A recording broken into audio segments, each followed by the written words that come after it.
Julie Kuchenberger, the superintendent here in Scarborough. Today I want to talk with you a little bit about the proficiency-based education work that's happening in our district and our strategic vision that is going to allow us to make this transition successful both for our students and for our staff. So the number one thing I think is important for us to understand is why we're making this transition to proficiency-based education. Yes, there's a law that requires us to do it in a timeline that may or may not have been our choice, but the real reason behind this transformation is to really put students at the center of all of the work that we do in the district. And this aligns really perfectly with our long-range strategic plan. So proficiency-based education really is about us creating really crystal clear targets for learners so that they know exactly what is expected of them, but then also have a system in place that allows students and staff to monitor where students are in relation to that target. And so there's two questions that I ask staff to ask of every student every day in every class. What does the student know, and what is the student ready to learn? And that's really the heart of this proficiency-based education work.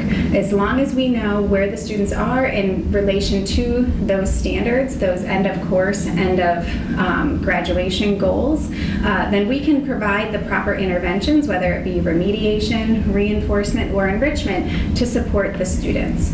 One of the things that's really exciting about this PBE work is that staff are leading the way. So we have some overarching strategic goals that are K-12 across the board, and then we're really looking at each individual phase level across the district to determine what is that going to look like at the K-2 level, the intermediate level 3 through 5, the middle school level 6 through 8, and then at the high school 9 through 12.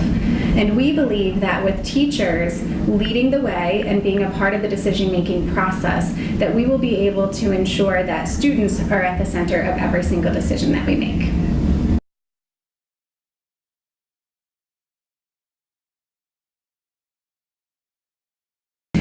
One of the other key components in proficiency-based education is the separation of content knowledge from habits and work and learning, and then what we call guiding principles. And those guiding principles are those adaptive skills, those soft skills that every employer is looking for in an employee. And so one of the big transformations for us will be really making a clear distinction between teaching and learning and shifting the emphasis from what's being taught and what teachers are teaching to what are students learning, how do we know, what do we do when they learn, what do we do when they don't learn. And that really is going to allow us to better monitor and support our students as we make this transition.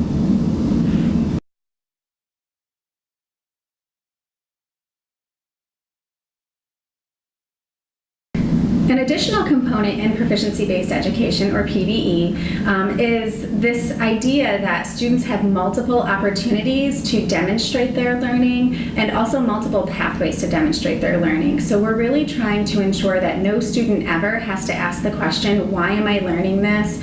How is this going to be helpful or useful to me?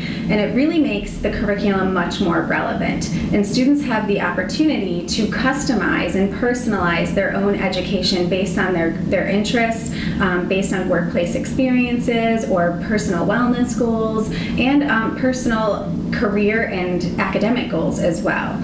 And so this idea of having multiple opportunities and multiple pathways to demonstrate your learning is another one of the major shifts as we transition to proficiency-based education. There certainly is a lot to learn about proficiency-based education, and we look forward to continuing the conversation by engaging the community, bringing students into the conversation, and also allowing multiple opportunities for parents to learn just as the students are having multiple opportunities to learn in the classroom.